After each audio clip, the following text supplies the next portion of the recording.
हाँ जी बच्चों, next theorem देखते हैं। बेसिक प्रोपोर्शनलिटी थ्योरम मैंने आपको समझा दी। अगर आपने बेसिक प्रोपोर्शनलिटी थ्योरम नहीं की तो आप पीछे वीडियो में जाके, पिछली वीडियो में जाके बीपीटी अटेंड करिए। अगर वो कर लेंगे तो आपको ये जल्दी समझ आएगी। चलिए सब इस स्टेटमेंट को पढ़ते क्या है। पहली बात तो इस स्टेटमेंट को बोला जाता है कन्वर्स ऑफ बीपीटी। बीपीटी हमें बताती है कि किसी भी ट्राइंगल में अगर आपके पास पैरेलल लाइन है तो this parallel line will divide the other two sides in the same ratio. तो इसका मतलब यहाँ पे हमें मिलता, अगर पैरेलल लाइन होती तो A D upon B D equals to A E upon C. तो ये तो हमें बताती है कि पैरेलल गिवन है और रेशो इक्वल चाहिए, तो हम यूज़ करते हैं बीपीटी, पैरेलल गिवन होगी। बट कन्वर्स ऑफ बीपीटी क्या कहती है कि आपको ये ऑलरेडी गिवन है, लाइंस पैरेलल नहीं है, तो आपको प्रूव करके क्या दिखाना है कि D E parallel to B C. सरल भाषा में ये मान सकते हैं कि जब आपको पैरेलल प्रूव करके दिखानी होगी तो आप कन्वर्स ऑफ बीपीटी यूज़ करते हैं, और जब आपको रेशोज इक्वल का क्वेश्चन हो, पैरेलल गिवन हो, तो आप बीपीटी यूज़ करते हैं। ठीक है, चलिए देखते हैं इस क्वेश्चन में इस थ्योरम को कैसे प्रूव करेंगे। क्योंकि इस क्वेश्चन में हमें ऑलरेडी रेशो इक्वल दे रखी हैं, तो बीपीटी का तो वैसे ही यूज़ नहीं कर सकते क्योंकि हमारे पास पैरेलल लाइन नहीं। ये क्वेश्चन हम करेंगे कॉन्ट्राडिक्शन मेथड से। हम ये अज्यूम करके चलते हैं कि ये जो डी ई लाइन है ये बी सी के पैरेलल है ही नहीं। ठीक है, ये मेथड ऑफ कॉन्ट्राडिक्शन है। क्वेश्चन करता हूँ, आपको अपने आप समझ आएगी। लेट अस अज्यूम कि D E is not parallel to B C, तो हम डी से एक लाइन ड्रॉ करते हैं। Let us assume D F जो कि पैरेलल है बी सी के। आपको देखने से लग रहा होगा कि ये क्या काम किया जा रहा है। हमें पता है, लॉजिकली वी नो कि रेशो इक्वल है वो तभी पॉसिबल है जब D E parallel to B C होगी। बट मैं यहाँ पे क्या कर रहा हूँ, हम यहाँ पे फॉर द टाइमिंग ये अज्यूम करके चल रहे हैं कि D E is not parallel to B C. अगर ये पैरेलल नहीं है तो डी से हमने कोई और लाइन ड्रॉ कर दी which is parallel to B C, that is called D F. अब देखिए साइंस क्या है कि यहाँ पे एक लाइन है, लेट अस अज्यूम इसका नाम हमने बी सी रख दिया, और एक वर्टेक्स है यहाँ पे डी। डी से बी सी के पैरेलल सिर्फ एक ही लाइन ड्रॉ हो सकती है, जितनी मर्जी आप कोशिश कर लो। ठीक है, अगर मैंने डी से दूसरी पैरेलल लाइन ड्रॉ कर दी और मैं बोल रहा हूं कि ये दोनों पैरेलल हैं, इससे क्या होने वाला है कि हम कोई ना कोई ऐसी सिचुएशन हमारे सामने आ जाएगी जिससे ये प्रूव हो जाएगा कि अगर इसको इसके पैरेलल होना है और हमें इसको इसके पैरेलल प्रूव करना है सेकंड वाली लाइन को, तो ये दोनों लाइंस आपस में एक दूसरे को उस गिवन कंडीशन की वजह से कोइंसाइड करा लेंगी। आप समझ पा रहे हैं? इसके पैरेलल सिर्फ एक ही लाइन हो सकती है, हमें दोनों को इसके पैरेलल प्रूव करना है। मान लीजिए, क्योंकि ये तो इसके पैरेलल प्रूव करनी है और ये हमने कंस्ट्रक्शन कर दी, तो मुझे लॉजिकली तो दोनों को ही इसके पैरेलल प्रूव करना है। इसका मतलब इन दोनों को आपस में एक दूसरे के कोइंसाइड होना पड़ेगा। मैं आपको करके दिखाता हूँ, ध्यान से सुनिएगा। चलिए प्रूफ करते हैं इसका बच्चों, बहुत इंटरेस्टिंग है। कंस्ट्रक्शन हमने कर दी, क्या किया, let us assume that D E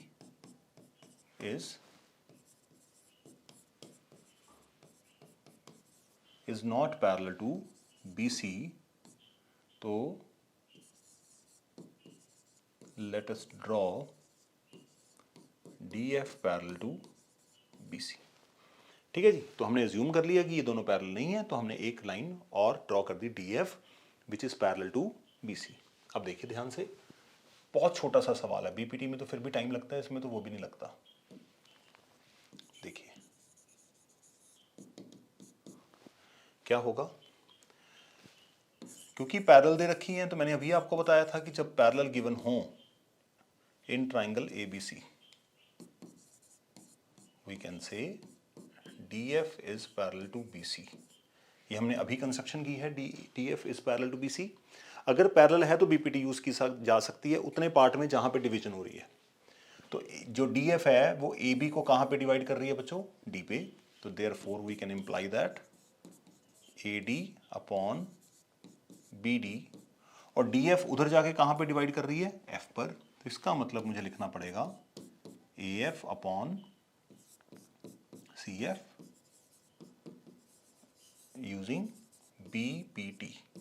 exam में आपको एक ही क्वेश्चन आएगा इस तरह का, तो जहां पे आप BPT यूज कर रहे हैं तो वहां पे आप बेसिक प्रोपोर्शनलिटी थ्योरम पूरा लिख दीजिएगा, या आप लिख दीजिएगा थेल्स थ्योरम। तो BPT एब्रीवेशन है, तो कई टीचर एब्रीवेशन पसंद नहीं करते एग्जाम्स में, तो मार्क्स कट कर देते हैं। ठीक है, तो मेरी आपको सजेशन है ये। तो ये हमारे पास रिजल्ट आ गया जी, रिजल्ट नंबर 1 यूजिंग BPT। इसको क्लीन कर देते हैं यहाँ से।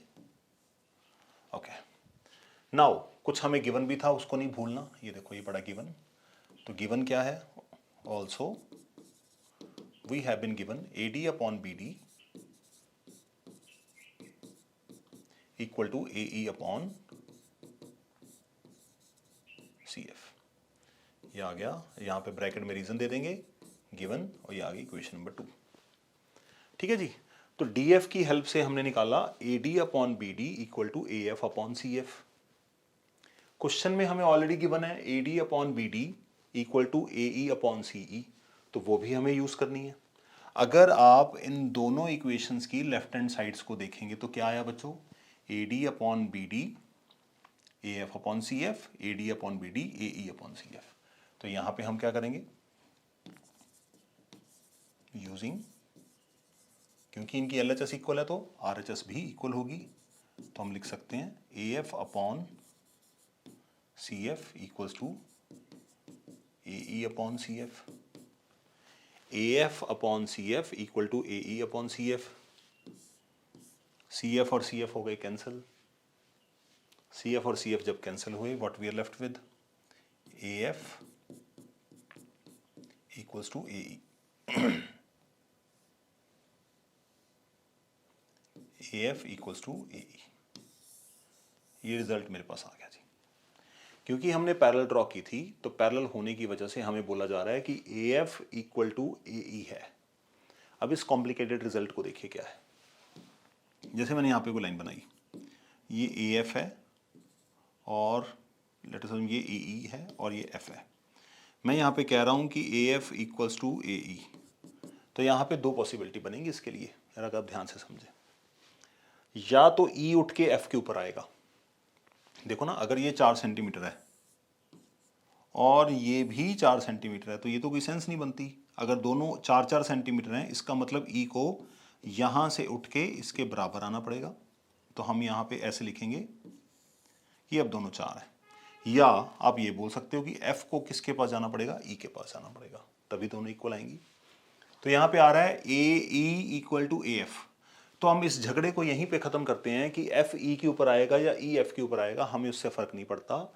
हम ये कह देते हैं कि E और F दोनों एक दूसरे के ऊपर आएंगे, E ऊपर जाए चाहे F नीचे आए। तो ये result AF equal to AE तभी संभव है किसी भी सिचुएशन में अगर E और F दोनों एक ही पॉइंट हैं। तो इसका मतलब यहां पे हम क्या लिखेंगे, ध्यान से देखिएगा। This is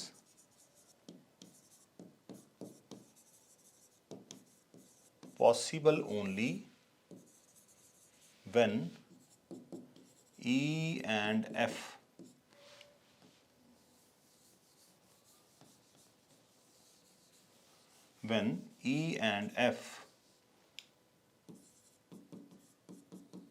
coincide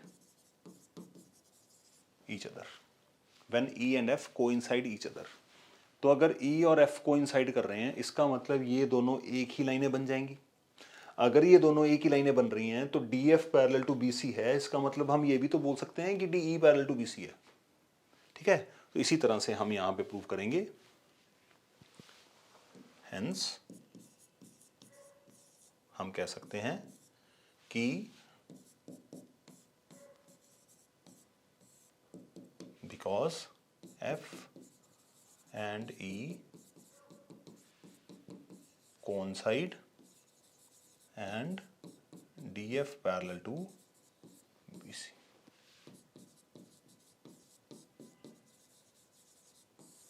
Hence proved। तो ये बन गई हमारी कन्वर्स ऑफ BPT।